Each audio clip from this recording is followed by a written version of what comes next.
Hey, this is a bit of a different style from what I normally do, but I figured that considering I've beaten Fire Emblem's 6 0% growths, I'll show you my final team in the final chapter and go over, uh, like, what I did for most of the playthrough, although I didn't televise this. Record it in any way, rather. Besides a couple clips. Like, if you check Twitter, you'll see, some characters, one-rounding enemies. So, for the final chapter, I brought Karel with the Wormslayer and Wodow, Roy with the Binding Blade, Fe, who's forced, Echidna, who got a fair amount of stat boosters, and got to S-rank swords and axes, Larum, because she's Larum. This was not a low turn count run, by the way. I do not have the patience for that. This doesn't have any audio in it for, the game because, well, it shouldn't. Because I have it turned down super low, and I don't think you'd be able to hear it. Although, if it is loud, my apologies. Yeah, we have Percival, who got S-rank swords and lances, who got C-sports with Cecilia and Douglas to help with the Zephiel kill, and who also got B-rank axes. He got a lot of stat boosters. He's by far the most helpful unit in the game for me.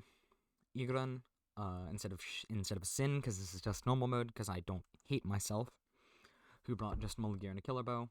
That's all she needed. She also got a fair amount of boosters.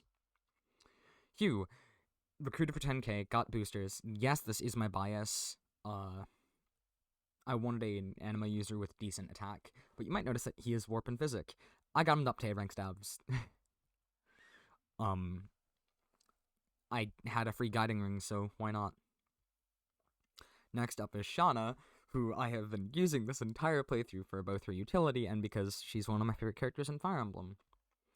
She has S-rank swords and lances, and she brought the Durandal and Lightbrand. Well, she didn't bring the Durandal, she brought Malte. But yeah, Durandal and Lightbrand.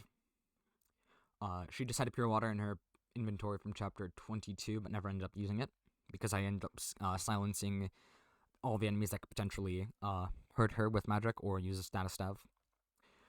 She has a C support with Dick and an A support with Roy. The A support with Roy is very important. With Clarine, Clarine is here, and you might be wondering why I used her.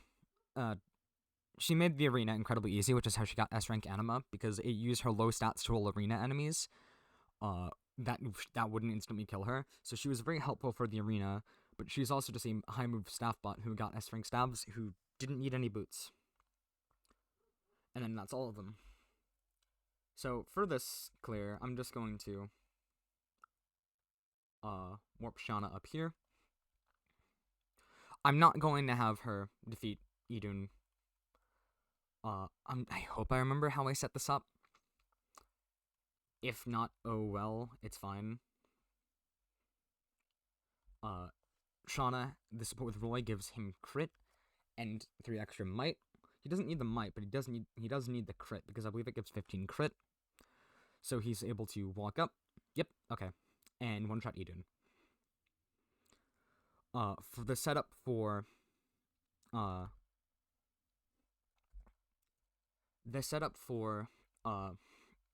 Shauna kill that I posted on Twitter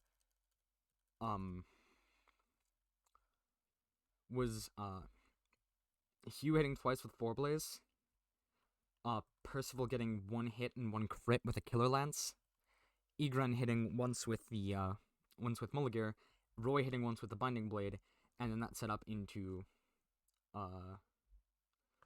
it got Idun down to 1 HP. And just so that, like, yes, it took rigging, but still. That's all. It's a bit of a different style from what I normally do, but hey. Thank you for watching it, and I'll see you around. I just thought I'd make this in the meantime to fill you in for other content.